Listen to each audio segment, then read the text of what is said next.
பெஞ்சல் புயல் மற்றும் மழையினால் பாதிக்கப்பட்ட பகுதிகளை ஆய்வு செய்தார் அமைச்சர் சி.வே. கணேசன். கூதாம்பூரில் உள்ள ஆரம்ப சுகாதார நிலையத்தில் தேவையான மருத்துவ உபகரணங்கள் மற்றும் மருந்துகள் தயாராக உள்ளதா என்றும் ஆய்வு மேற்கொண்டார்.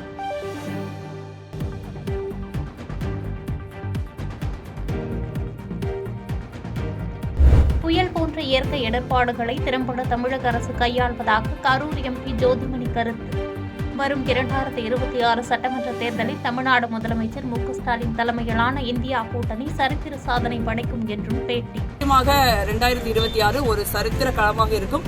இந்தியா கூட்டணி தமிழ்நாடு முதலமைச்சர் அவர்கள் தலைமையில் கடந்த முறை பெற்ற வெற்றியை விட ஒரு மகத்தான வெற்றி இருக்கும். தமிழக துணை முதலமைச்சர் பிறந்தநாளை முன்னிட்டு புதுக்கோட்டை மச்சுவாடி பகுதியில் களை கட்டிய பந்தயங்கள்.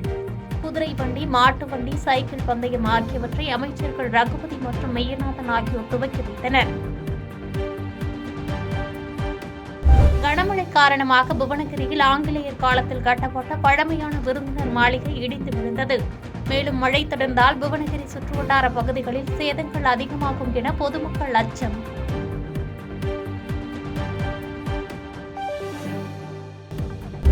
தொடர் மழை மற்றும் புயல் தாக்கத்தால் மதுராந்தகம் அருகே 2 நாட்களாக மின்சாரம் இல்லாமல் பொதுமக்கள் கடும் அவதி.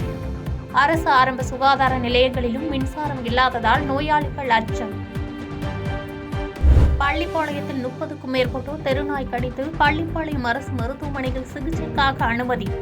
நாய்க்கடியால் பாதிக்கப்பட்டவர்கள் ஒன்றன் பின் ஒன்றாக அரசு மருத்துவமனைக்கு சிகிச்சைக்கு வந்த சம்பவத்தால் பரபரப்பு. தாம்பரம் மாநகராட்சிக்குட்பட்ட சிட்லப்பாக்கம் ஏரி செம்பாக்கம் ஏரிக்குள் நிறைந்து உபரி நீர் வெளியேற்றம். சிட்லப்பாக்கம் ஏரியில் பரவலாக காணப்படும் முக்குடிப்பான் பறவைகளை கண்டு ரசித்த மக்கள்.